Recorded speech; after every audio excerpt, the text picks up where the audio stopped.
everybody, and welcome to the Darth Vader and Boba Fett custom minifigure showcase. These two characters, I got to do so many new things that I have never tried before on these two characters. And I will say, it was a lot of fun. So, with that being said, let's go into the specifics. So, starting off with the minifigure that I finished first, here is my Boba Fett. So, first thing, everything except for the hands, because I didn't want to get paint rub, everything besides the hands is custom painted by me. And the capes, but that's kind of obvious. Well, let's start off with the weapon, just so that I can get it out of the way. There's his E11. It was molded in black. I dry brushed it with silver to pick up some of that nice detail. So now that that's done with, I'm just gonna remove that because it's kind of in the way. So, as I said before, all of this was painted by me, and I will say Boba Fett was really the first figure that I ever did custom paint mixing for. I have painted a ton of figures in the past, but I always did it with colors that I already had. It was all preset colors, like the stuff directly from like the regular stuff that you would get regularly in a bottle. Like this orange. Straight from a bottle. So, when it came time for Boba Fett, I got to play around with paint a little bit, which I'd never really done before. All of these different greens, I had to custom mix that. The silver is just regular silver because silver's a pretty preset of a color. This is like an orange yellow, or like a burnt yellow. I had to custom mix that. This gray, it's like a gray with a tint of blue, and that was custom mixed. This is a darker brown than the regular brown. I had to custom mix red elements. So when it really comes down to it, I did a lot for this figure. Not as much as I did for Darth Vader, but I did a lot for this figure. So, starting off at the bottom, and I'm going to go to top with the armor. So, these shin pads here are the shin guards.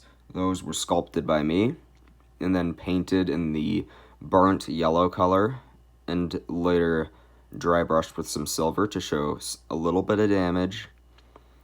There are his pockets painted on there, and he has something going on with his shoes. I don't know exactly what his shoes look like, just because we don't really get a good picture of that. There's been a lot of improvising just to kind of fit with everything, and I thought that this kind of blended the best. If we move up here, I sculpted his codpiece because apparently every Star Wars armor needs a really nice looking codpiece. Then I also sculpted the Fett pouches. So, go to the arms. We've got the yellow shoulder pad with the red symbol on there. I don't really know if you can see that well. And then got a bit of a gauntlet right here. I could have sculpted a missile and a ton of other stuff. I chose not to, mostly because of the fact that I didn't want to overcomplicate this figure. And when it really comes down to it, I don't think it honestly matters. Like, there's a tube that he has for a flamethrower, there's stuff like that. And it's hidden under the cape, but the cape is being squashed by the jetpack. So I can't really do that. And there's nothing really on the back. I can take the stuff off. There's not really a ton there, but I can take that off.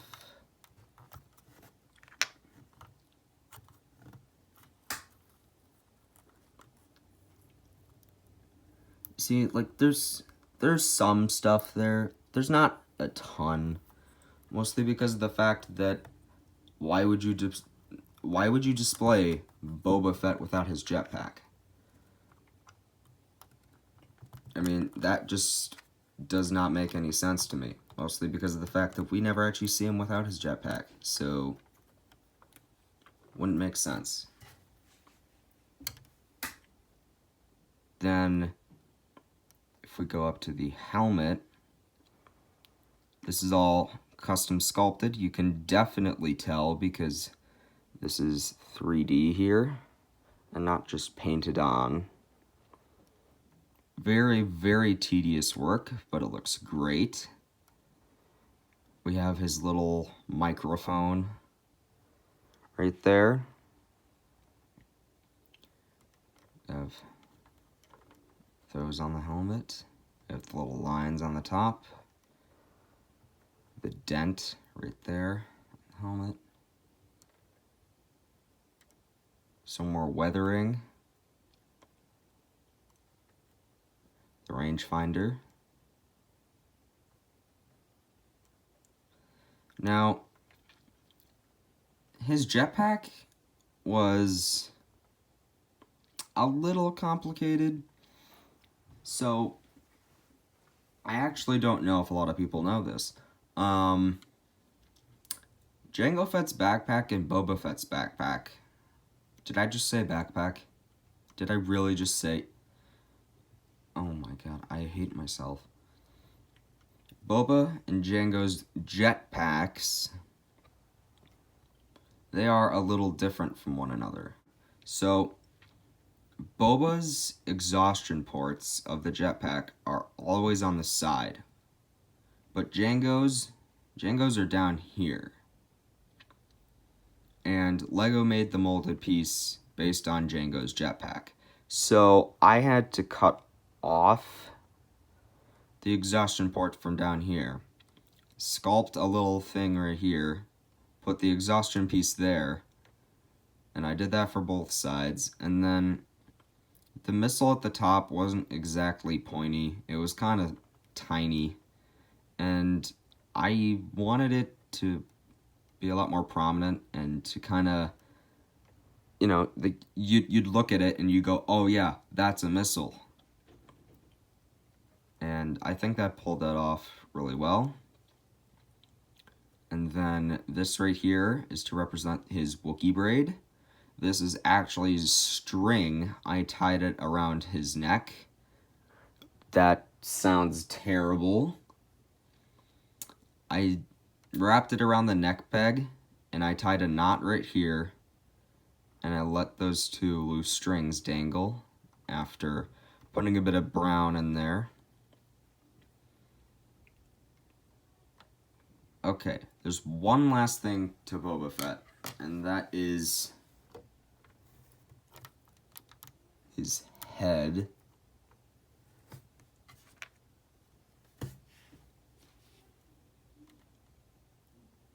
So I took a regular clone face and I put stubble on it, and to be perfectly honest, it doesn't look too bad. I bet there are a ton of other stubble things out there that look so much better, but this actually doesn't look too bad to me. I also have some scarring. I went off of the original head just as a bit of a reference, but I didn't really like that design. You could kind of tell that it was a clone head, but not really. So I thought this would capture it very well. And then I painted the entire head, excluding the face, the same gray, just because it makes the helmet look so much better. When you look at the neck, it blends in. And that's one thing that you can't really have with a regular Lego figure. Iron Man has that problem. Stormtroopers have that problem. Vader does not have that problem because you can't see his head.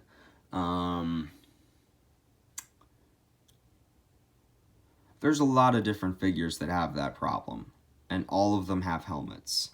So, whenever you're making a custom figure and you want it to blend together, like a Stormtrooper or a Mandalorian or an Iron Man, you always want to do this, as it blends the figure together. And that is always great to have. So,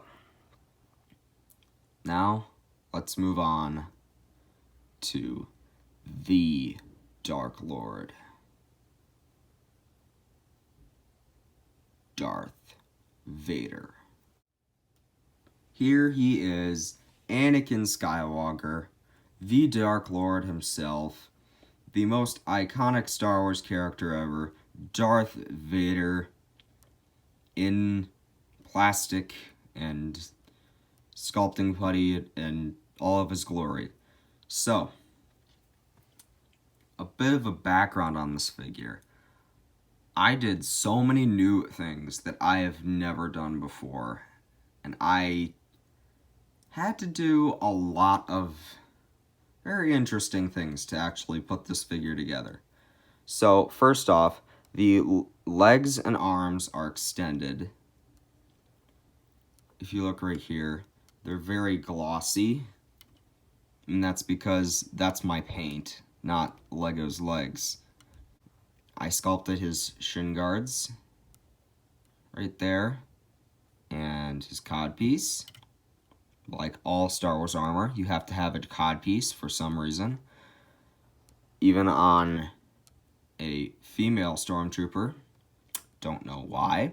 These are completely custom arms. So how I made the arms is I would grab two of these arms of the same side, and I would cut one just above the elbow, right about there, and I would cut one just below the elbow. And then what I would do then is I would take my sculpting putty and I would put it on the parts that are a little rough, and I would put them together. And that is how I made this arm right here. I wanted him to have one regular arm and one very special arm that makes it look so much more iconic. So, this is just a regular arm for holding his lightsaber. Now, this arm over here is the second attempt at making the Vader fist. My first attempt snapped in half twice. So if you look right here, this is what the first arm looked like. And it had a movable hand. Now, how I test the strength of this is I attach it to the torso, and then I pull it off of the torso. And, well, this thing snapped in half. Then I fixed it, and it snapped in half again. So, I had to do the same effect, but in a completely different way. So, what this is here is I did the same effect for the top part of the arm, but then this is actually just a hand. I did not do anything with the bottom part. I did not cut off another part of the arm. I sculpted on the peg of the hand and connected it to the part of the arm that I cut. And here's my thought process when doing this. As you can clearly see with this example right here, there isn't a ton of connection with the sculpting putty and the arm. It's kind of just one kind of line or section that it is connected. Oh, hey, look. It still works. Interesting. But if I put this on, it'll snap off. So, by sculpting around this entire part of the arm, it would strengthen this section of the arm, as this is the part of the arm that had the most strain and tension put on it. So that was very interesting. Now, I'm going to do his weapon just so that you can actually look at him. This is actually the second version of this lightsaber I'm making. I did not show the first one on YouTube just because I didn't really have a figure to go with it. But I will say it is a lot sloppier. If I have a picture of it, which I think I do, I'll put that in the video right now. But the point is, this right here was not as smooth, and it wasn't as curved. It was kind of just like a little blotched thing. And then this wasn't as square and as detailed as it is now. So this greatly improved. Now to just remove this. You really don't want to drop that lightsaber, Darth. Jeez. Okay. So, I already talked about the arms, but I did sculpt these little arm patches, I guess you could call them, on both arms. Because I like this look of Vader, where it's the entire chest armor. It makes him look so much more menacing and so much more bulk up there. It makes him look a lot stronger, and I really, really, really like that look. So, I did sculpt the chest armor right here, and then I don't know if you'll be able to tell, but I took fabric and I wrapped it around the torso. But actually, yeah, this is a great way to show. If I lift this up, you can see that the texture here is very different than a plastic Lego piece. To actually attach it down to the torso, and I thought of this last minute, I used black paint like contact cement. And for all of you people who don't know what contact cement is, it's something that you apply to two objects that you are trying to stick together. Most of the time, you'll do it for crafts that usually use foam. And so that's how I did this, is I put, well, the first thing I did is I put paint, like a drop of paint right here on the back. And then I stuck it to the back because I shaped it like a jacket. And then I wrapped it around here. I put some paint right here, some paint right here. I put it around there. Then I put some paint right here, some paint right here. I closed it on. And then I went over all of those pieces with paint on the outside, just to really make it solidify. Then I cut out this waist cape. And I will admit, it's a little more flowy than I would like it to be. But I think if he's walking, this looks perfectly fine. This is actually a Lego Batman movie belt. If I just do this right here, you can see that this is indeed a Lego Batman movie belt. that I sanded down and got rid of most of the Dark Knight stuff for. And then I sculpted the circular thing here, the dots. I painted that up. This cape is just the generic Lego fabric cape. I then sculpted this respirator controls. And I painted the little tusks and everything on his helmet. But that is not all I did. Another thing that I did, and I'm really, really proud of this, I made his head underneath the mask. So, if you look at this, I carved his head, and that really sounds bad, to be perfectly honest. But for all those who don't know, Darth Vader, before he got in this suit, was completely burned. He practically died, and that's why he's wearing the suit, to stay alive. So, if I do a quick spin around here, you can see that I actually made cuts in the head here. And then I went back in with a oil pen, and I went completely over it, wiped away the excess on top, and it left that detail there.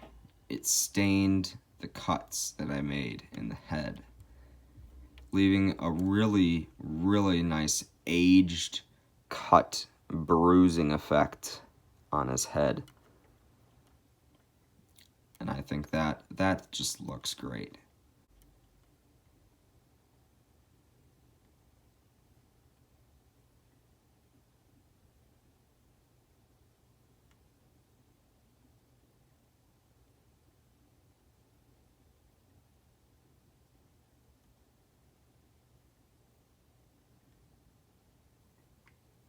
And, well, that's pretty much Darth Vader.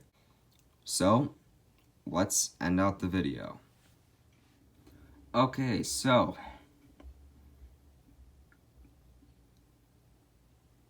I've never ended one of these before.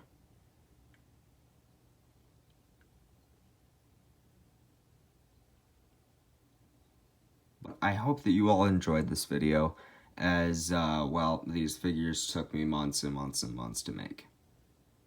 Of on and off work, of course. I've been very, very, very busy lately with,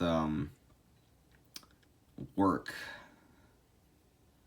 But now I'm off, so that's gonna be fun. And I've been working on a ton of new projects, so Darth Vader, beautiful. Boba Fett, beautiful. I love how they both turned out. And I hope that everybody watching does too. I put so much work into these figures, and I'm so glad that they're finally on YouTube. I have been very, very, very anxious to show these figures off ever since I looked at them complete the first time. Especially Darth Vader. I mean, I just completed him 2 days ago, and I haven't been quiet about him since.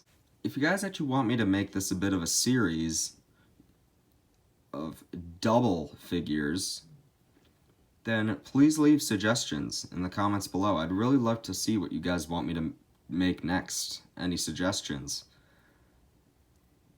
And who knows? I might actually do what the comment says. You never know.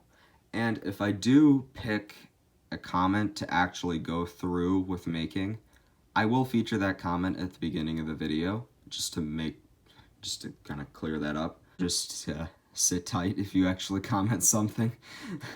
These things take a lot of time and a lot of effort to do. Again, I hope you all enjoyed. I did take a time lapse of building this little mock for you guys, just so that we'd have a good background.